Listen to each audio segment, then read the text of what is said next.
Question everything, for the truth should not be televised, and that's for sure. So with that, we got to give a shout out now, because I always tell y'all about how,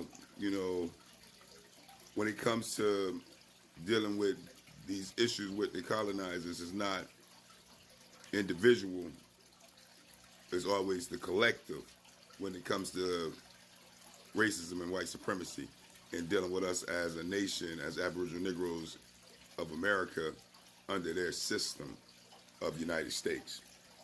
So with that, you got a philanthropist, Ed Mitzen. Ed Mitzen,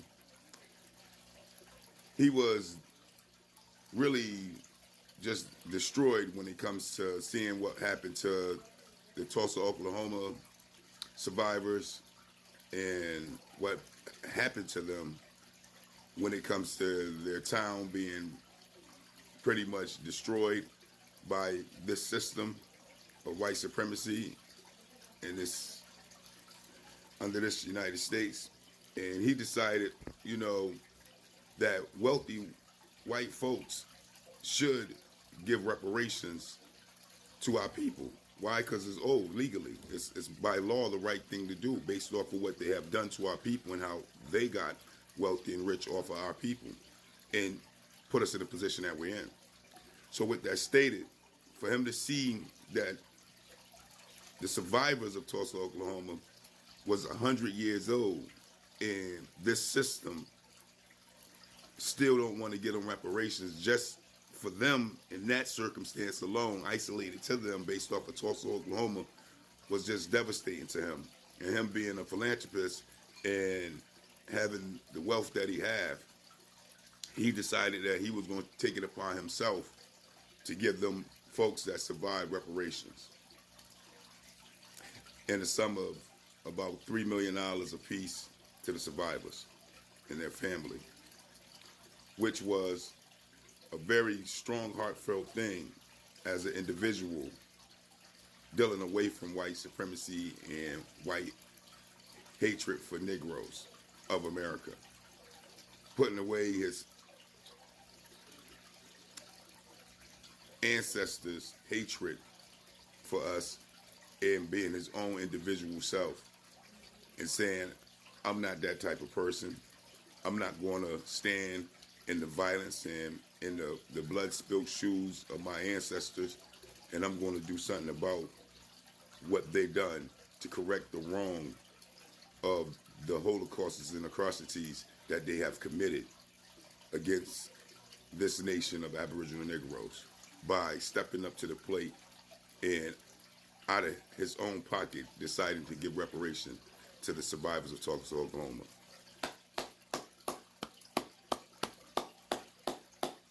Ed Mitzen, we definitely congratulate you, my good brother, because at the end of the day, that's what it's about, And he's calling for other wealthy white folks to do the same.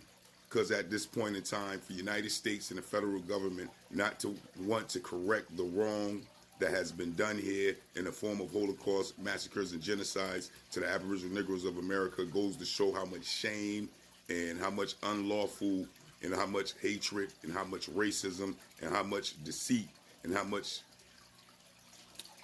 pure prejudice that the United States still have for the Aboriginal Negroes of America. This system still shows us their aid kiss as a whole, and that's just the reality to it. So when you look at California talking about reparations, they gave a trick bag to our people. Once again, these appointed representatives and this system of injustice sold our people a lie.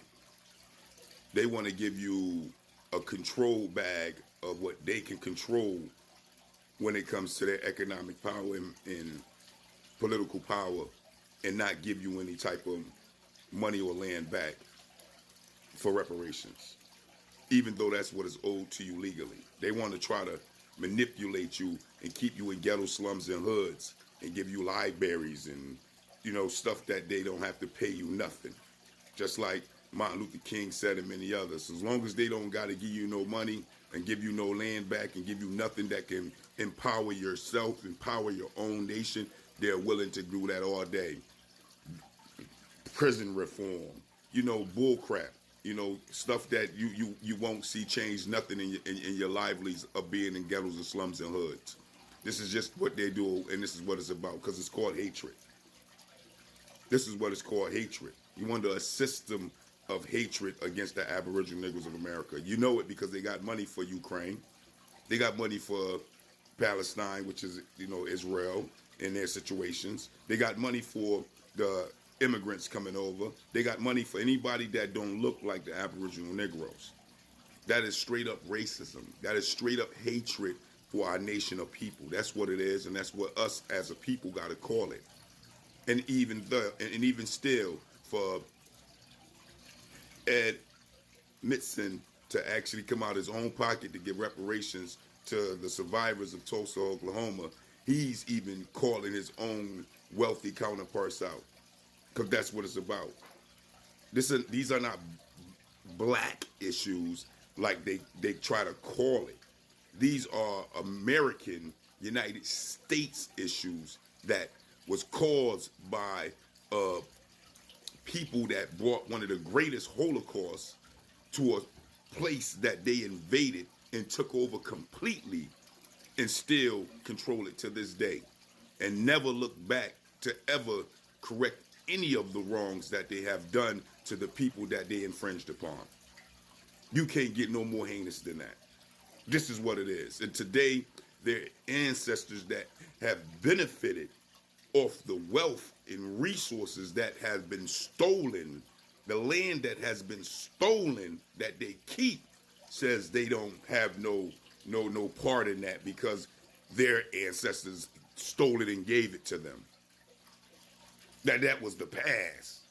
That they get to still walk around with the stolen slippers on, in the stolen house, with the stolen goods, with the stolen land, with the stolen food, with the stolen wealth, with the stolen everything, and they don't have no part in the game that their ancestors and forefathers have given them from stealing it, every last bit of it, as well as causing one of the greatest holocausts right here on this soil of America in order to do it. What kind of hatred is that? What kind of can't reflect like some sort of demonic entity is that? What type of demonic energy is that when you can't see the atrocities that you commit? How is that even a reality? Put a whole nation of people in ghettos and slums and hood by violence, by massacre, and then turn around when they're impoverished and can't feed themselves because you don't like them enough to even want to give them a job, never alone any type of bank loans to open up their own businesses. You turn around and you mass incarcerate them for trying to survive in the ghetto slums and hoods. You're going to put them in under distress, calling it they're breaking the law to survive in what you put them in. Boy, oh boy, how do that even work? How do that even make sense? But this is where we at, huh? This is what we're about here in United States when it comes to what you call the black man and woman. That boogeyman in your closet. Because that's what you act like we are to you. When in all reverse, it's the opposite of that. Exactly. Because we the ones running around here trauma-based and trauma bond, under our oppressors. We the ones running from the boogeyman trying to figure out how to survive on land that been took from us by more violence than any of y'all can possibly imagine. To the point where they used to say they had the delectable Negro, actual menu on how to serve us up. Go look it up if you don't know what the delectable Negro is.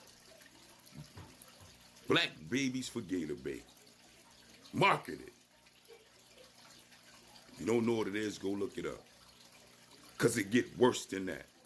These are things we had to survive. Things that you can't wrap your mind around when somebody got your woman tied to a tree and she's pregnant and they about to take the baby from her by all means necessary. If you know what I mean, you wouldn't understand that. Because my people survived it. My people had to live through it. And today, the